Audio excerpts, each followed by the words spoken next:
Remember, the key to success is working hard. For our country, we must have regard. Forget all your differences, let we start to build. And onward to progress we surely will.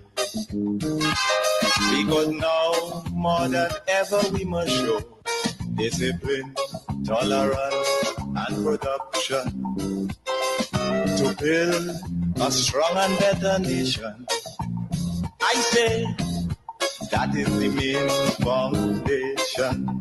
Welcome to the Dynamic Hour. We are off to a late start this morning, but nevertheless, we are on the journey. I want to welcome you wherever you are. Maybe you're out there in the diaspora. Maybe you're here at home, here in Grenada, Carriacou, and PT Martinique, and you're locked on to Vibes 101.3 FM and 106.3 FM. If you're out there in the diaspora, you're in New York, you can hear me on Wild 106.3 FM or social media, Facebook on Grenada Transformation Agenda and YouTube on Vision Information Services. I want to welcome you once again. I want to encourage those on Facebook and YouTube to please share the live. Sharing is caring. When you do, you give others the opportunity to be a part of the conversation. I want to start off this morning to play for you a little piece, a very, very little piece. And I want you to think about it, right? As to whether the desperation on the part of some is inciting their followers, right? Whether or not certain statements that they make from time to time can cause their supporters to do things, right, that Grenada may not appreciate or like. So I want to play that short piece this morning for you to conclude whether or not those statements can amount to inciting. All right? So listen up. I'm making the point. You have to be fearless to deal with that group. If you afraid them, that's what they like. They want to show when they decide we can't go to a school, we cancel a meeting and we can have a meeting. But I said before, if we have to go under a cocoa tree, we will do precisely this. But we have to stand up and protect this country. And I make the point, even if we're not thinking about ourselves, we have responsibility for our children and grandchildren, you know. If you don't want to stand up for yourself, stand up for your children and grandchildren. They didn't bring themselves here. We brought them. And therefore, their future must be protected. And therefore, we have a responsibility to stand up and protect the future of our children and grandchildren. Right. So you heard that there, and I'll play it again because I believe it's important for you to hear, because it comes across to me that, you know, the whole desperation, the desperation is causing people to say all kinds of stuff, right? And it may cause supporters to think differently, which I think should be avoided. Making the point. You have to be fearless to deal with that group. If you afraid them, that's what they like. They want to show when they decide we can't go to a school, we cancel a meeting and we can have a meeting. But I said before, if we have to go under a cocoa tree, we will do precisely this. But we have to stand up and protect this country. And I make the point, even if we're not thinking about ourselves, we have responsibility for our children and grandchildren, you know. If you don't want to stand up for yourself, stand up for your children and grandchildren. They didn't bring themselves here. We brought them. And therefore, their future must be protected. And therefore, we have a responsibility to stand up and protect the future of our children and grandchildren. Right. So folks, you see, when you're a leader, you have to be very careful with what you say, because sometimes you do not intend to have your supporters do X or do Y, but they interpret these things differently. They get a different message out of what you see. So you have to be extra careful when you say certain things. And I have been talking about the desperation on the part of this individual and others within his organization. It comes across as they are extremely desperate. They want power so much that they are willing to go the extra to get it. That is how it comes across to me. That is my interpretation and my belief. It scares a lot of people, right? This administration is only 1 year old, right? Come on. They have outperformed, they have excelled. And as a result, you find those who are hungry for power, who want to come back into power, acting as despots, acting as political desperates, right? Are politically, you like drakes, that's it, like political drakes. That is how they're acting, like political drakes. Like they want it so bad, they miss this thing so bad that they're willing to go out there and spit out those rhetoric. But they can have, in my belief, consequences. So you have to guide your supporters, and especially when you have supporters who cannot reason well, who cannot analyze in a rational way, that can cause them to do all kinds of stuff. So my thing is, yes, we know you're desperate.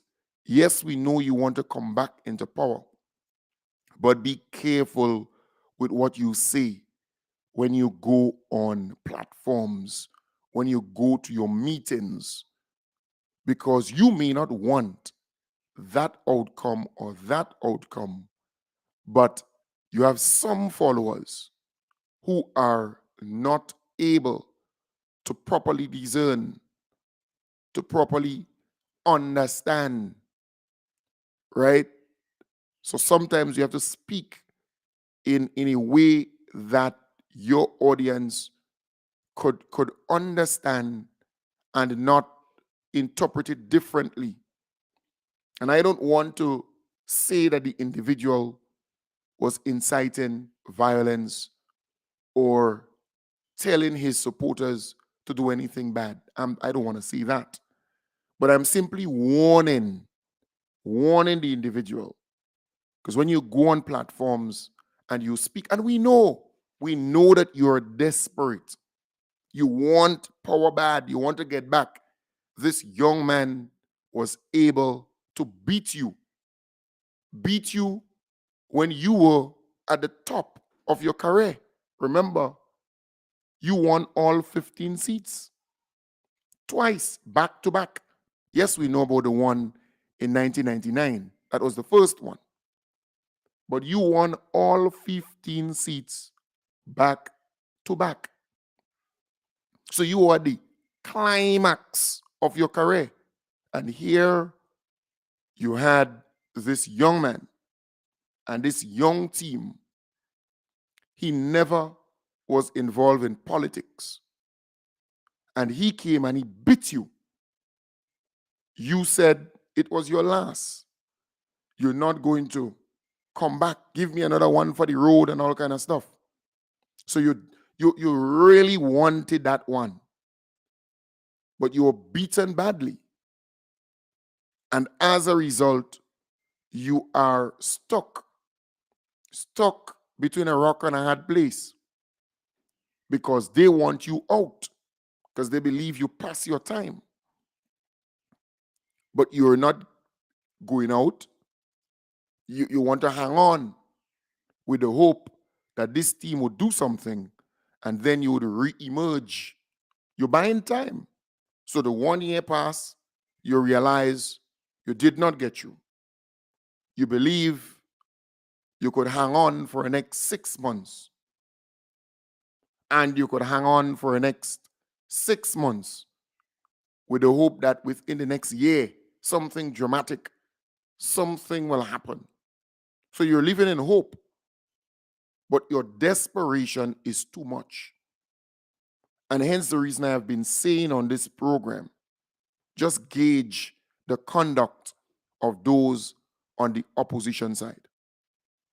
The NDC will do good things as they did some really good things for this country. Not once have you heard them come out, the opposition side, and applaud, commend, praise, or talk highly about good things that the NDC has been able to achieve. Not once.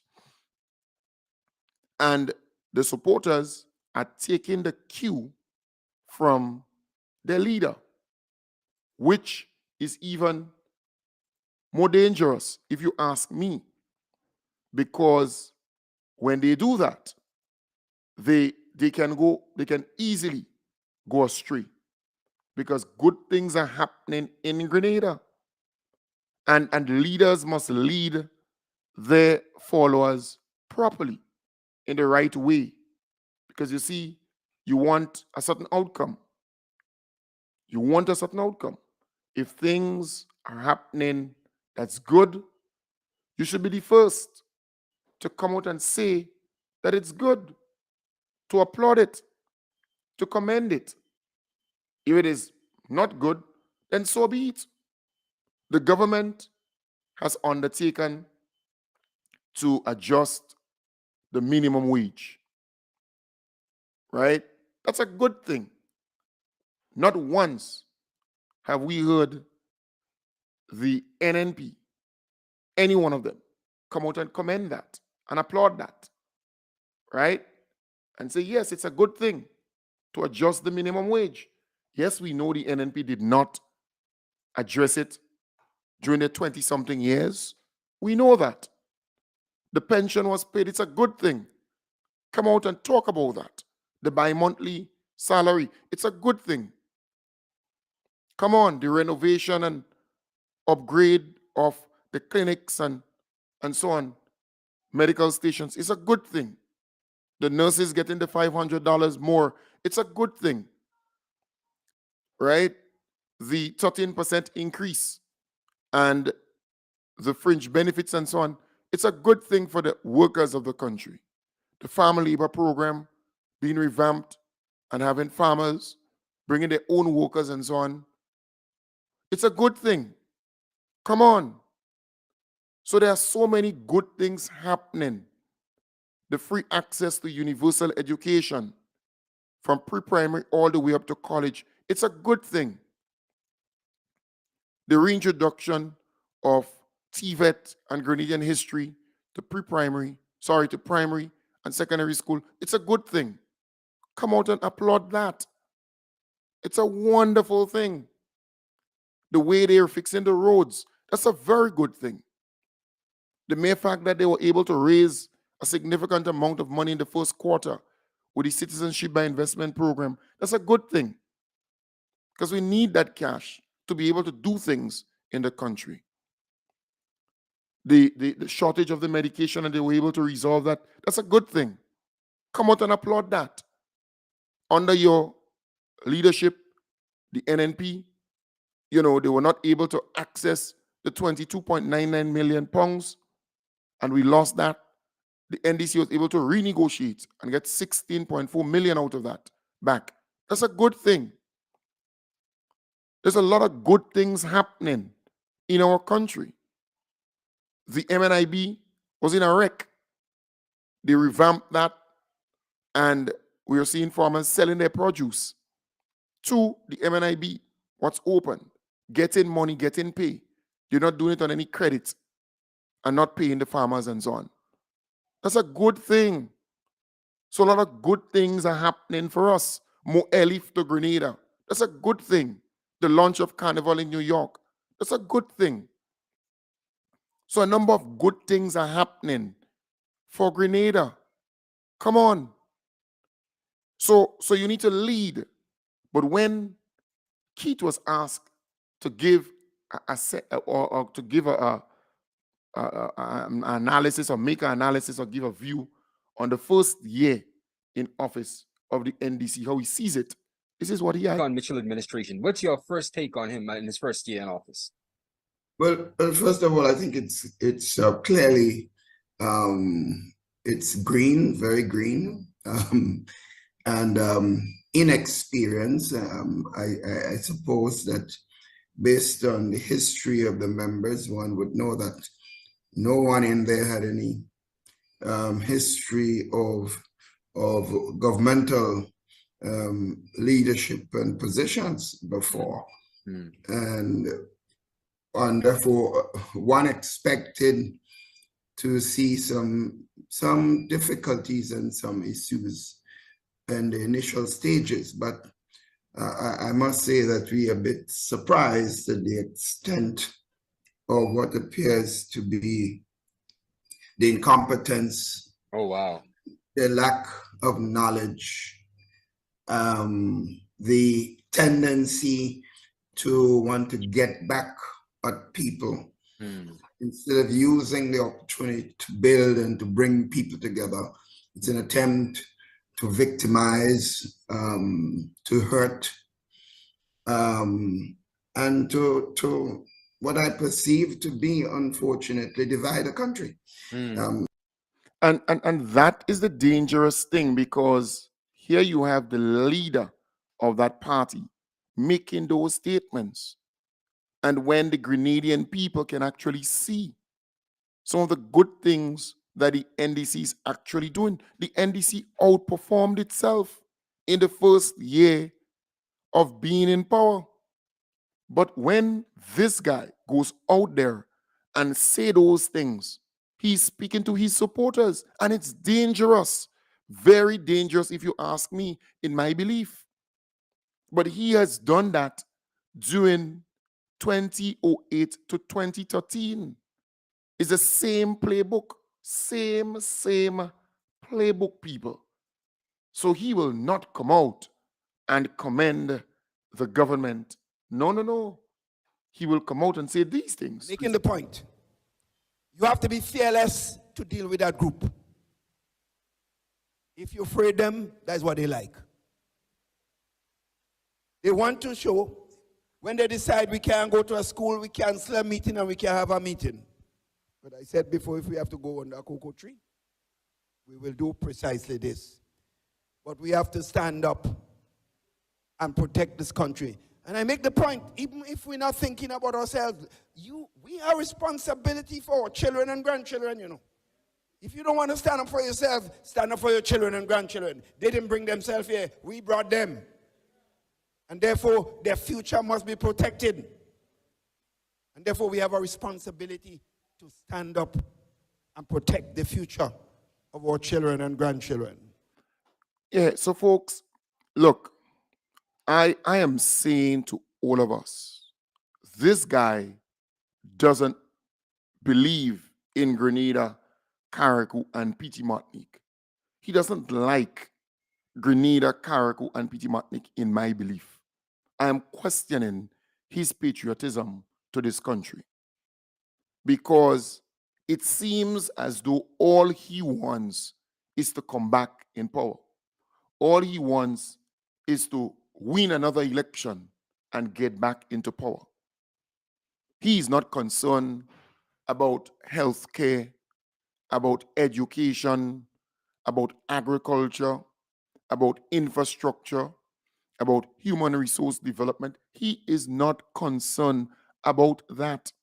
In my belief, he is more concerned about power, getting back into power. So the desperation is causing him to say those things, but his followers are taking cue from him. He knows that. He knows what he's doing. Don't fool yourself. He knows what he's doing because his followers tend not to question things. Many a times when certain things happen, they wait for him to say certain things and then they run with it. Then they run with it. So he knows what he's doing to these poor supporters, to these vulnerable supporters, to these unsuspecting supporters. I mean, they're exposed because he can come and say these things. They grab it up and they run with it. It is sickening, to say the least. And it comes across as the same Keith Mitchell, in my belief. Same guy. He has not changed. So he was defeated and he never learned the lesson. He's still that same old Keith Mitchell. And it should scare you as a Grenadian because we are happy as a people to move this country forward, to transform this country. We are happy about that. Things are happening for Grenadian brothers and sisters. But mind you, you listen attentively to this guy. He gives you the impression that the NDC was elected for 1 year or 2 years. So everything must be accomplished within the first year or the second year. He gives the people that impression. So the issue of regularization or contract workers being appraised and those who pass the test, because you can't just make everybody permanent in the system. And mind you, even when the NDC regularize and make permanent the nurses and the teachers, first and foremost, the NNP and this guy will still come at the NDC. And even if the NDC move to the next set of workers, right, and assess them, appraise them, and regularize them, and even if the NDC explain in clear details that you cannot just regularize without pension reform because you have workers who are on contract and they are not entitled to pension. They are not entitled to pension. Workers who are temporary, they are not entitled to pension from the government. So if you regularize them, then they will be entitled to pension. A pension that is not contributory. They are not paying anything into it. So what the government is saying, that is unsustainable. So there must be some form of new arrangement with those who are going to be regularized, those who are going to be made permanent. And the NNP will still come out and say all kinds of stuff about that, even if they were not able to give these people any form of security because they were on contract. And that is what the NNP was given, contract and temporary work. So they outsource, even nurses, some of them are outsourced. They're with Gren Case and other, other organizations. And they do not fall under this historic deal that was negotiated recently by the Public Workers Union. No. So you have a lot of nurses and nursing assistants and so on that are outsourced. They are a part of another agreement and so on. So I am saying even if the NDC does that, regularize, because they would prioritize nurses and teachers first. And as our beloved Prime Minister said, it has to go hand in hand, and he's right. You cannot have regularization. You cannot have all these things without having a pension reform system. So you have pension reform, you have the health insurance, and those things tying in. That's important. It has to be a new construction going forward. But the NNP will not support these things, even if they know it's a good thing for government and the workers. And I'm telling you this in advance, predicting what would happen down the road. Because there are some people who have been badly beaten at the polls and they would never heal and they would forever be the way they are. They would never change. And that is why I told some folks in NDC, be very careful with those NNP supporters. Very careful with those NNP supporters. They pretend, yes, but they are not genuine about moving this country forward. They want their party to come back in power. And as a friend said, once you're bright and you with the NNP, you know what you're there for. Because the majority of people who support the NNP, they have not been benefiting in any significant way. The majority of them, the NNP, over the many years, 5% or so of them, they eating all the food, they were benefiting, they were, given everything, all the positions, everything. And the majority of the supporters of the NNP, they were biting the dust. And that's the reality, in my belief. So you have a situation now that they are so desperate, they want to come back. They want to enjoy what they had. So they're bringing the supporters down a rat hole. And I don't know if they're going to be able to come back from that rat hole. But as leaders, you have to be very careful with your utterances, what you say, because it can cause your supporters to do the opposite of what you actually meant. Because you have the majority of them who cannot comprehend, who cannot reason, who cannot understand basic stuff. So I am saying, folks, the desperation is too much. Calm down. Just calm down a bit. And let's build Grenada. Let's transform Grenada. Let's develop Grenada. The NDC is not perfect. There might be areas that you may see where, they could do differently. But let's do it in such a way that we do not incite the supporters, your supporters, in go in a different direction. Because Grenada belongs to all of us.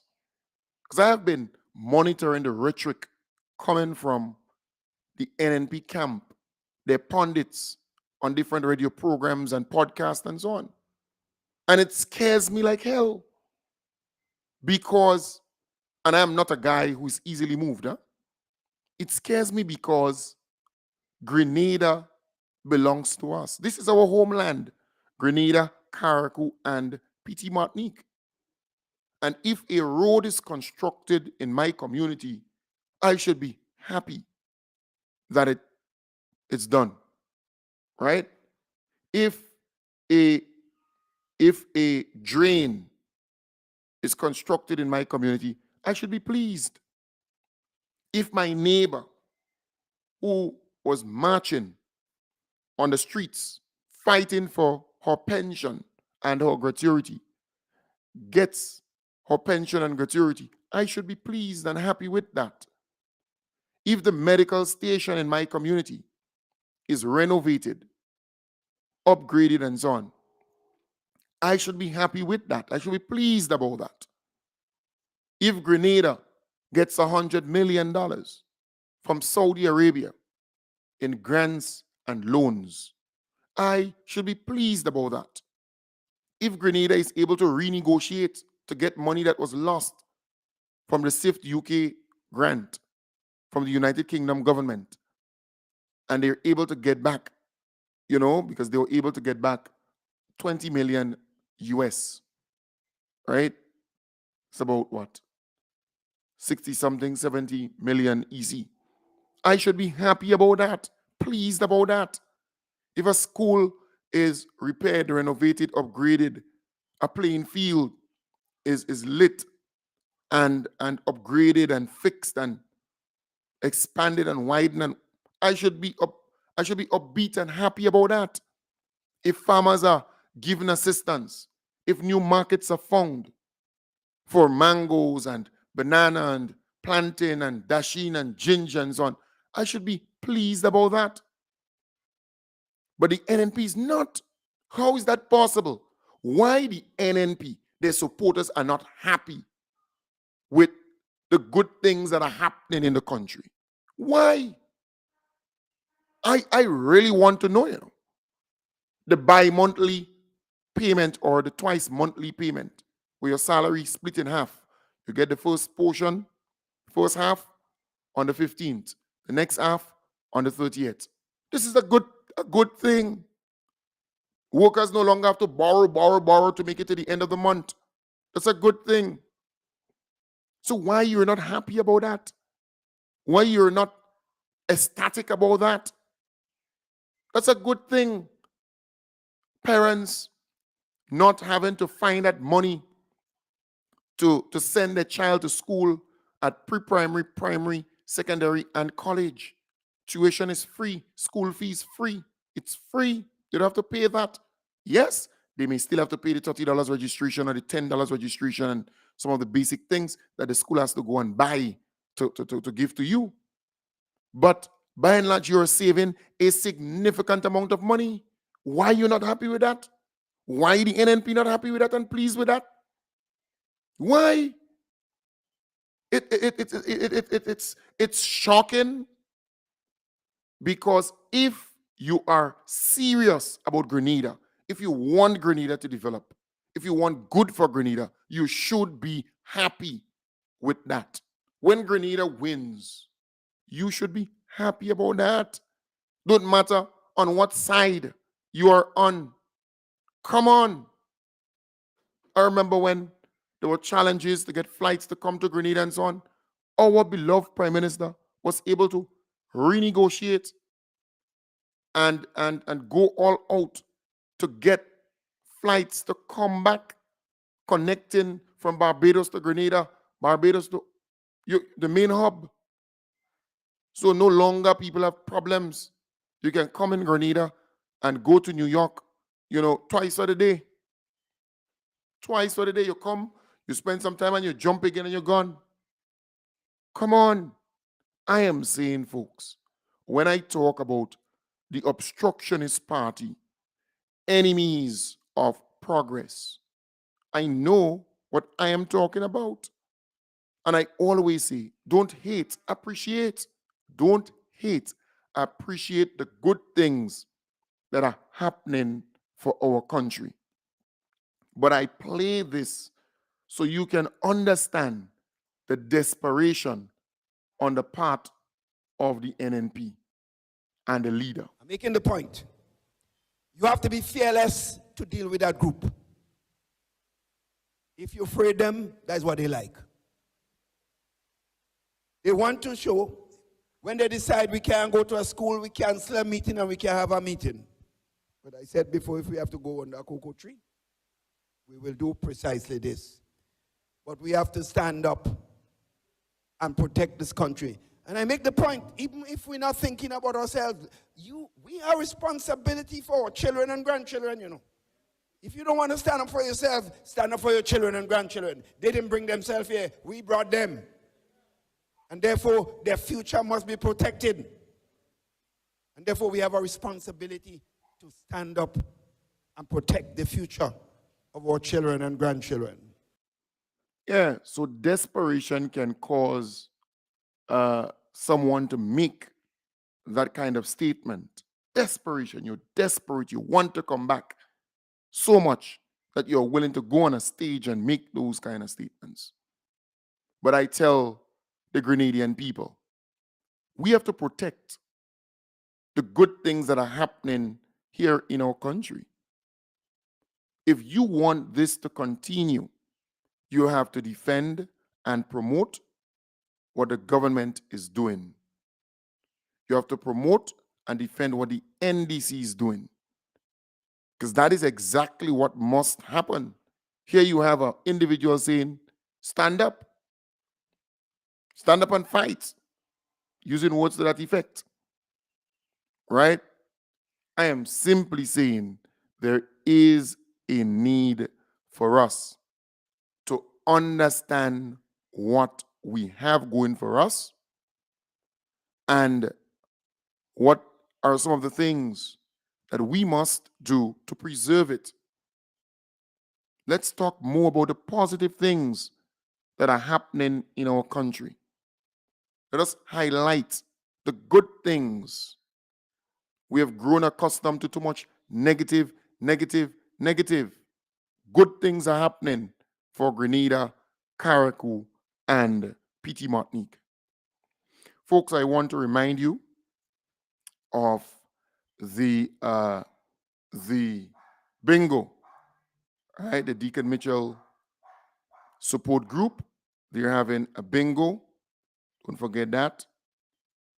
So that bingo is tomorrow, God's willing. Tomorrow, the 8th of July. So that bingo, the ticket is $20. The jackpot is 1,000 US. And it will be at St. Paul's Church Auditorium, 157 St. Paul's Place, corner of Church Avenue. So don't forget that. You can call Frances on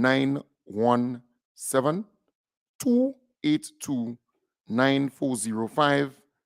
You can call Akeem on 347-925-1625.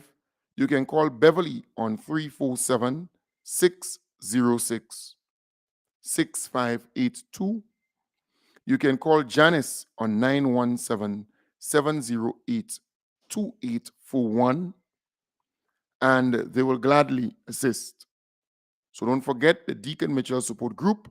They're having a bingo tomorrow, God's willing, starting from 6 p.m. And you know where there is bingo, you're going to have some drinks, you can have some music, you're going to have vibes. All right? So please go there and support them. I also want to encourage those who pledge their finances towards the continuation of the program to please try to honor that. So if you pledge to, give something towards the program, because it's important, we have bills to pay, we have commitments to meet. So if you pledge that you're going to give X and give Y, make that extra effort to honor that within a short space of time, because you see, longer it takes, then some of the bills, they become due. To keep this program on air, it requires money. We have to pay the bills every month, sometimes on the 5th of the month, sometimes the 6th, the 7th, all the bills have to be paid, nearly all the bills, to keep this program going. So I want to encourage you, once you make that pledge, you say, hey, Kim, I'm going to pledge this month, yes, sure, whatever. Try to see how you can, honor that, because the longer it takes is worse.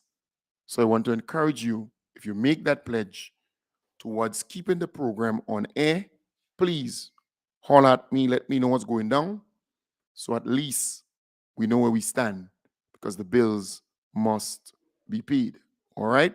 And if you're there and you want to give to the program to make sure that it continues, you can call 415-4817, 415-4817, or 1473-415-4817. My number, you can WhatsApp me also, and we take it from there.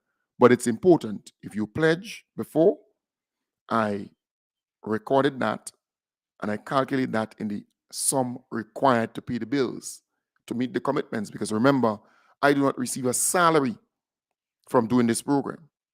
So when I ask of you, I say, do you pledge your financial support?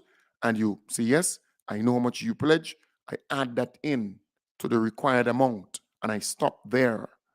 There are people who would pledge after, and I would say to them, no, we reach the amount. And then they may say, well, I still want to pledge the $50 or the $100. and it's towards you or whatever, right? That is how I function. And I've always maintained that. So when you make that pledge, and there's some usual people who pledge, right, who give. So I know they give. So I just factor them in. All right? So again, it's important. If you pledge, please try to honor that. All right? Also remember my event, the first event towards getting that money towards the registration, the radio station, towards getting that radio station. The first event is on August the 3rd, Thursday, August the 3rd. All right? Don't forget that. You can get tickets at Ricky in St. George's, right at Ricky in Tongue. You can get tickets online on ridebuy.com. That's RYDEBUY.com. You can get tickets there. And I would love to see you at that first event. All right? So I want to wish you all the best for the entire day and the weekend. I will be back with you on Sunday, God's willing, starting from 1 in the PM, because it's so important to continue imparting knowledge, disseminating information, having a conversation, updating you, sharing information about what the government is doing, what the party is doing, and so on. It is so, so important. Because remember, we are coming up against a desperate team of people who want power so much that they're going all out. And you could just check it out. All the podcasts and all the programs and so on. They're like some raging bulls. They want this thing so bad. An election just gone, 1 year ago. They make you believe that the election is next year. That is what they make you believe. But that is what they have always done. Exactly that. So you living in hope, thinking that election is next year and the other year. All right? So you have to be very mindful of those things. So this program is very, very important. And we are looking to expand. That is why we're going to get our new radio station, our own radio station. So we still will be running the program on Vibes 101.3 FM and 106.3 FM. We still will be running the program on Wild 106.3 FM, but we're going to have an additional FM station. Additional station. That's important. Very important indeed. So folks, have a wonderful day. Take good care. Bye for now, bye for now, bye for now. We have to wrap it up at this point in time. I'll be back with you on Sunday, God's willing, starting from 1 p.m. The proceeding was a paid program.